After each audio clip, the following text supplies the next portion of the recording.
ஐயா சி இவனுங்க நான் ஆம்பளைக்கு கட்டி பிடிச்சி மொத்தம் குத்துங்கிறானுங்க. டேய் உன் 10ஆம் தேதி கல்யாணமா? எனக்கு 10ஆம் தேதி தானே கல்யாணம். வாடா டேய். உன் முகத்து டைம்னா 7:09. எனக்கு 7:09. ரெண்டு பேருக்கு ஒரே நாள்ல ஒரே டைம்ல கல்யாணம் ஃபீல் பண்ணாத. அவன் என்ன விட உனக்கு தான் பெஸ்ட் ஃப்ரெண்ட். உன் கல்யாணம் கண்டிப்பா வருவான், ஃபீல் பண்ணாத. செலவா 10 சி இதுங்க என்ன ஜோடியா வருதுங்க? ஏமா விஷயம் இல்லையாமா? என்ன சொல்லுங்கப்பா. மா எங்க 2 பேருக்கு கல்யாணமா, பத்திரிக்கை கொடுக்கலாம்னு வந்துக்கிறோமா. நினைச்சேன். சி அது வந்துருவான்பா, கைனிக்கு போய்க்கிறான்.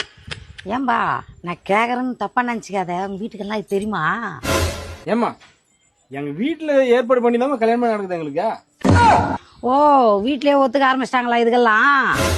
ஏமா நாங்க 2 பேரும் நம்ம கொலையமா பண்ண போறோம், 2 பேரும் கல்யாணம் தானே பண்ண போறோம். இதுக்கு எதுக்கு வீட்டுல ஒதுக்காம போட போறாங்க? டேய் ஏதோ இருக்கு.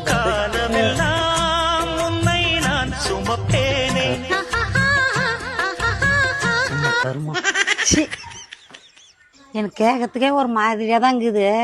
இப்படி எல்லாம் கல்யாணம் பண்றீங்களே, உங்களுக்கு குழந்தை பிறகுமா? நாம அப்படி கேக்குற 2 பேரும் சேர்ந்து வாய கணக்குல ட்ரெஸ் கணக்குல பெத்து போடுவோம். சரி குழந்தை பிறந்தா அவங்க 2 பேர்ல யாரு அப்பா? 2 பேருமே அப்பா தாமா. இது இல்லாம செஞ்சாங்க. 2 பேருமே ஆம்பளை தான், 2 பேருமே அப்பா தான். சாரிப்பா நான் தப்பா தப்பா புரிஞ்சுக்கணும்.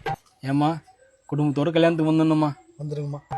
ஏன்பா இதுக்கே தனித்தனியா பத்திரிக்கை குத்துக்கிறீங்க, ஒரே பத்திரிக்கை குத்துடலாமே.